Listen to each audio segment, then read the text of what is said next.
All right, everybody. Hi, it's David Kramer, the Critical Thinking Christian, and today I want to talk about God's view of what He thinks. Because God is the same yesterday, today, and forever.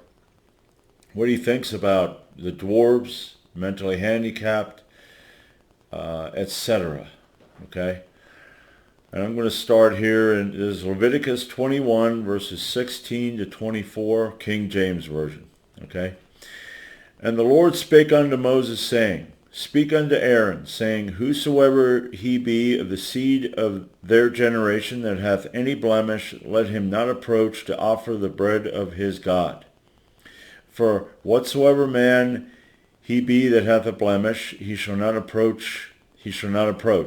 A blind man, or a lame, or he that hath a flat nose, or anything superfluous. Superfluous. Okay? All right, let's stop there. Okay, so God does not want anyone to approach his temple and offer the bread of his God, in other words, sacrifice for atonement, to be sanctified. He does not want anyone who is blind, lame, a broken nose, which is what I think a flat nose is, or anything superfluous. Meaning, it says in 19, or a man that is broken-footed or broken-handed, or crook-backed, or a dwarf, or he that hath a blemish in his eye, or be scurvy or scabbed, or hath his stones broken, your balls. No man that hath a blemish of the seed of Aaron, which I looked that up. I thought, what's the blemish of the seed of Aaron? Apparently it means that anyone that is of Aaron's seed, family, household, that has a blemish. If you have a birthmark, that would be a blemish. Okay? No man that hath a blemish of the seed of Aaron, the priest, shall come nigh to offer the offerings of the Lord made by fire. He hath a blemish, he shall not come nigh to offer the bread of his God. Okay? He shall eat the bread of his God, both of the most holy and of the holy. Only he shall not go in unto the veil, nor come nigh unto the altar, because he has a blemish, that he profane not my sanctuary, for I, the Lord, do sanctify them. And Moses told it unto Aaron, and to his sons, and unto all the children of Israel. Okay. Now, let's see. This is 20. Wait a minute. Verse 18. You're blind. Well, there are people that are blind from birth. There are people that have physical handicaps and mental handicaps from birth. Okay? You have a broken nose. Well, that can happen. These guys, if they went out to war, okay, or maybe there was a fight, or, okay, you have animals there. You have cattle, you have sheep. Maybe you got kicked. Maybe you fell. Okay, in the process of doing work, maybe something hit you in the face.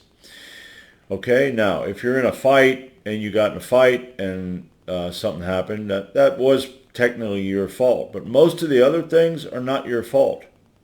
Okay? Broken-footed or broken-handed, once again, you work. You can get, your feet broken or your hands broken.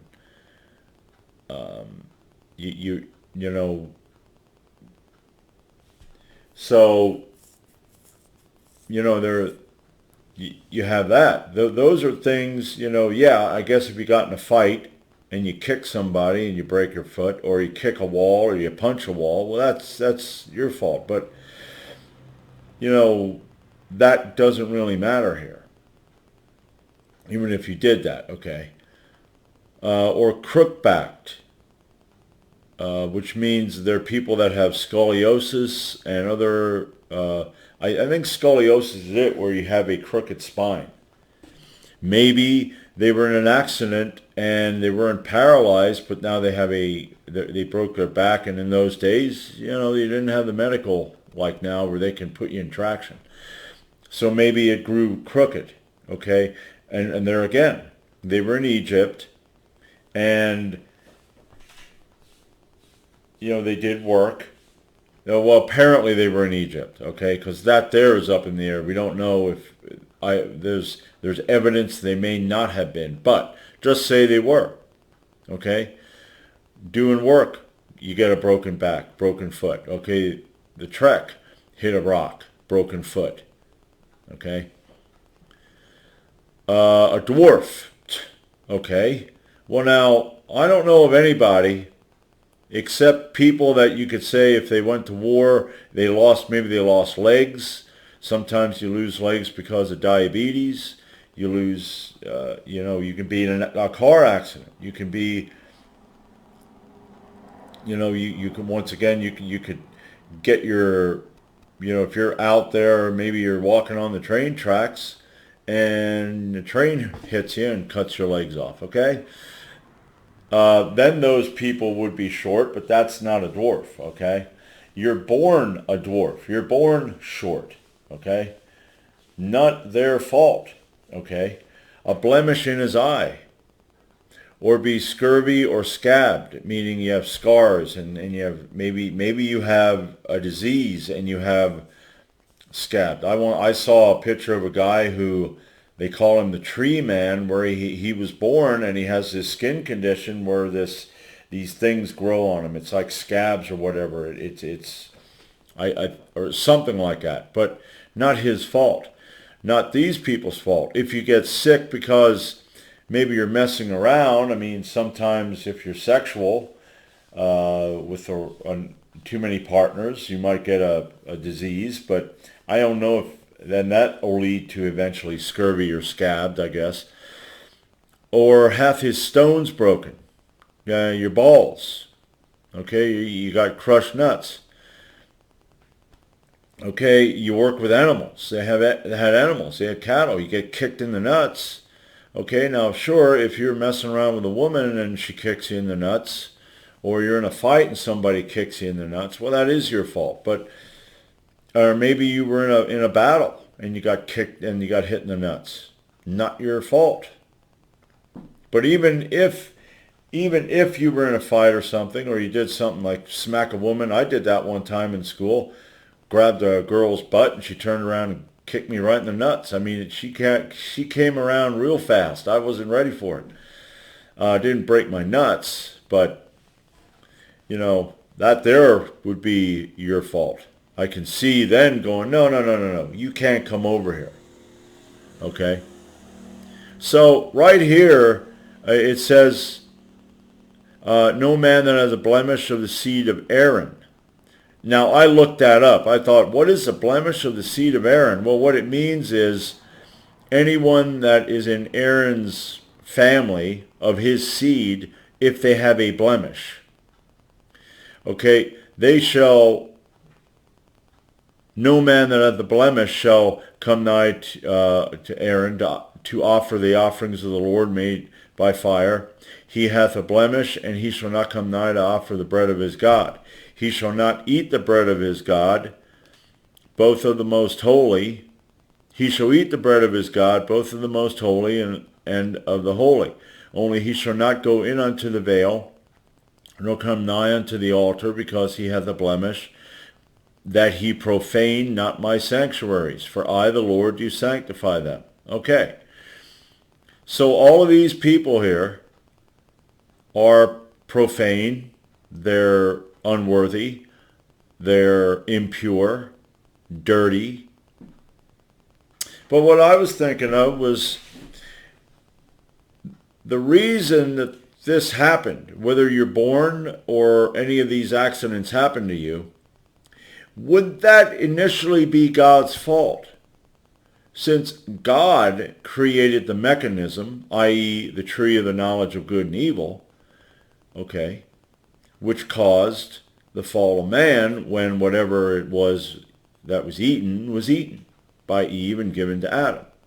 So the sin, the fall of man, the sin nature that gets into us, the sin that causes mental illness, causes you to be born a dwarf, to get cancer, to have heart disease because of maybe it's hereditary. Okay, you can't come before God here, even though He is the one that created it, which makes Him the most evil and most profane. Now Christians will say, well, Jesus, now that Jesus came, all they need to do is believe in His death, burial, and resurrection. They'll be cleansed by the blood of the Lord. Yeah, but God is the same yesterday, today, and forever, so, and sure, they could eat the bread, okay, so I guess that would make sense, but still, He is the same yesterday, today, and forever, so He still would consider them to be profane. And I know a few people that are mentally ill. I work with a guy that has a little bit of a mental retardation, what they call it, mental illness. Or you could say mentally impaired. Nice guy, okay, hard worker. Yeah, I mean, sometimes he wanders off. That's how it is. The mind is, in a sense, a little like a child. I mean, doesn't seem profane to me. I'm more profane. But if I don't have a blemish, even though I'm thinking, man, I'd like to bang that guy's wife over there, yeah. And that dwarf doesn't care about his wife. That dwarf really wants to please the Lord. There I go up and I go to the veil and boom, forgive me. But that's the thing. This God created this mechanism. He is the one who spoke everything into existence, both good and evil. Meaning He is both good and evil, so He's profane and not profane. So essentially I look at it this way. He shouldn't even come into His temple. He should allow anybody to come into His temple, into the sanctuary there, and He should be the one that stays the fuck away. Okay? So, that's going to be pretty much all I have today. Let me know what you think. Just another example of God's, total ignorance here and stupidity, and the stupidity of the Bible. This here just smacks of men. No, you can't come in here. Okay? There are places like that and people will look down. I worked with a guy that he said, I hate mentally handicapped people. So that's what I'm seeing here. You had the people in charge, they didn't really like the mentally handicapped people. They're just, that guy, So I see it as man. This is man. Because this God, I don't believe in. As far as I'm concerned, He don't exist. So let me know what you think. Subscribe, don't subscribe, like, dislike. But, I'm going to keep trying to pump these out as much as possible. And that's it for today. Until next time, I'm David.